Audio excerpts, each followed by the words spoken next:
Bueno, mi gente, aquí ustedes saben, un corito sano donde hoy les vamos a presentar sobre lo que es la historia de la química orgánica. Espero que la disfruten y que no bostecen. Bueno, ahora les hablaremos sobre lo que es la evolución de la química orgánica. Hace muchísimo tiempo que se tenía muy poco conocimiento teórico en esta área, pero los egipcios, romanos y fenicios practicaban algunos de sus oficios, como la fermentación del vino, producción de jabones a partir de grasas animales y la utilización de colorantes de origen vegetal, como la lesarina y el índico para teñir telas, como también el púrpura imperial que se sacaba de caracoles marinos. Bueno, ahora les voy a hablar de lo que fueron los orígenes de la química orgánica. En 1807, John Jacob Berzelius acuñó el término de química orgánica para estudio de los compuestos procedentes de fuentes naturales. Entonces él dijo, bueno, como esta teoría es la que está y es la que más yo concuerdo con esta, me voy a unir se unió al vitalismo. Y que esta sostenía que la materia orgánica solo puede ser producida por los seres vivos, atribuyendo este hecho a una vis vitalis inherente a la propia vida. Base de esta asunción era la dificultad de obtener materia orgánica de precursores inorgánicos. Bueno, ahora les hablaré sobre Friedrich Wöhler y su síntesis de la urea. Bueno, este logró sintetizar un compuesto orgánico a partir de un compuesto inorgánico, poniendo fin a la teoría vitalista que tenía Jacob Berzelius. Este fue un precursor de la química orgánica y es famoso por su síntesis del compuesto orgánico denominado urea, que, como muchos piensan, no fue la primera síntesis, sino que la primera síntesis que él había hecho era la del oxalato de amonio. Este hombre era un joven muy entusiasta y algo rebelde, que no estaba convencido de la existencia de la fuerza vital o del vitalismo. Entonces, en 1824 concluyó sus estudios en Estocolmo con Berzelius y 4 años después, en Berlín, logró sintetizar en laboratorio un producto elaborado por organismos vivos, la urea. Esta sustancia, que también es llamada carbodiamina, aparece en la orina humana y de muchos animales, aunque también se encuentra en algunos vegetales. Con esta síntesis, Wöhler derrumbó los principales argumentos de los vitalistas y en particular de los de sus profesores, que en principio se negó a admitir que esto era un hecho científico. O sea, los panas no creían en él porque eso no estaba en lo que ellos creían que se podía hacer, porque ellos seguían el vitalismo, el cual no le importó a Wöhler y le dio para adelante. Ahora hablaremos sobre cómo la química orgánica se define en el día de hoy. Bueno, es la rama de la química que estudia la estructura, comportamiento, propiedades y usos de los compuestos que contienen carbono, por tanto, de origen natural como artificial. A los compuestos que contienen carbono se les llama compuestos orgánicos. Esta definición excluye algunos tales como los óxidos de carbono, las sales del carbono y los cianuros y derivados, los cuales, por sus características, pertenecen al campo de la química inorgánica. Pero estos no son solo unos cuantos compuestos contra miles de compuestos que estudia la química orgánica. ¿Qué estudia la química orgánica? Bueno, los seres vivos estamos formados por compuestos orgánicos, por lo tanto, son parte del estudio de la química orgánica. Pero ojo, hay muchos compuestos orgánicos que no están presentes en los seres vivos y que también forman parte de esta rama en la química. También podríamos decir que la química orgánica es la que estudia las moléculas que contienen carbono y forman enlaces covalentes carbono-carbono o carbono-hidrógeno y otros heteroátomos. Los compuestos orgánicos presentan una enorme variedad de propiedades y aplicaciones, entre las que podemos citar plásticos, detergentes, pinturas, explosivos, productos farmacéuticos, colorantes, insecticidas, perfumes, etc. Aquí tenemos alguna importancia de la química orgánica. Bueno, más del 95% de las sustancias químicas conocidas son compuestos del carbono y más de la mitad de los químicos actuales en el mundo se denominan a sí mismos químicos orgánicos.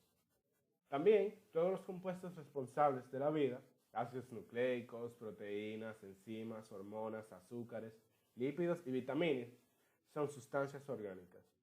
El proceso de la química orgánica permite profundizar en el esclarecimiento de los procesos vitales, La industria química, fármacos, polímeros, pesticidas, herbicidas, juega un papel muy importante en la economía mundial e incide en muchos aspectos de nuestra vida diaria con sus productos. Al analizar la química orgánica, tenemos que tomar en cuenta que tuvo varios precursores para que pudiera ser lo que es actualmente. El más conocido, y algunos lo llaman el más importante, es Friedrich Schüler. Fue un químico alemán llamado el padre y precursor principal de la química orgánica, y este fue el primero en sintetizar la urea y el oxalato de amonio, y a este le llama un sólido blanco desconocido, y demostró que, contrario a lo que pensaban las personas del vitalismo, sí podía haber materia orgánica a partir de materia inorgánica. También sintetizó el carburo de calcio, con el cual obtuvo el acetileno, y aisló el berilio y el aluminio e identificó el vanadio y el eritonio con el mismo elemento. También estaba Cooper, que fue un químico escocés que propuso su teoría de la vinculación y la estructura, que también descubrió la valencia tetraédrica de carbono y que el orden de enlace de las moléculas puede determinarse a partir de indicios químicos. Luego está Berzelius, que fue un químico sueco, padre de la química moderna, que escribió la ley llamada Ley de las Proporciones Definidas. También desarrolló los términos de la catálisis, polímeros e isómeros. Y entre sus publicaciones está el libro de química vegetal, animal y mineral. Luego tenemos a Kekulé, que fue un químico orgánico alemán, que fundó la teoría de la estructura química, que esta fue la clave para el entendimiento de los compuestos orgánicos y de los compuestos sintéticos. Sin embargo, su trabajo más importante fue la estructura del benceno, y afirmó correctamente que esto estaba formado por un anillo de átomos de carbono. Tenemos a Pauling, que fue un químico estadounidense, profesor de química y director del laboratorio de California. Contribuyó al desarrollo de la teoría de la resonancia y por esto obtuvo el Premio Nobel de Química. Bien, saliéndonos un poco de lo que es la historia de la química orgánica, a continuación le vamos a presentar algunos datos interesantes acerca de la misma. ¿Y por qué no empezar con la pregunta de por qué la cebolla nos hace llorar? Estoy seguro que es una pregunta que casi todo el mundo se ha hecho, y es simplemente por lo que compone a la cebolla. Es decir, al picar la cebolla se producen aceites volátiles que contienen un tipo de moléculas llamadas sulfósidos de aminoácidos. Entonces, al cortar el tejido de la cebolla, se libera la amilasa, que en una reacción se producen ácidos sulfénicos. Y estos ácidos son los que irritan el globo ocular. Estoy seguro de que casi todos nos hemos percatado del peculiar olor que tienen los libros antiguos. Este es el resultado de cientos de compuestos orgánicos volátiles liberados desde el papel al aire. Entonces, el papel está compuesto por celulosa y también por la lignina. La lignina es la prima hermana de la vainilla. Este es el polímero más abundante en el mundo vegetal y por eso está presente en el papel. Gracias a la lignina, los troncos de los árboles se mantienen firmes y erguidos y pueden alcanzar las elevadas alturas que alcanzan. Cuando la lignina se oxida, el papel se torna amarillento, pero también desprende más olor. El benzoato de sodio como conservador de alimentos, también conocido como benzoato de sosa, es una sal del ácido benzoico, blanca, cristalina y gelatinosa o granulada, de fórmula C6H5COONA. Es soluble en agua y ligeramente soluble en alcohol. Al ser una sal antiséptica, se usa generalmente para conservar los alimentos.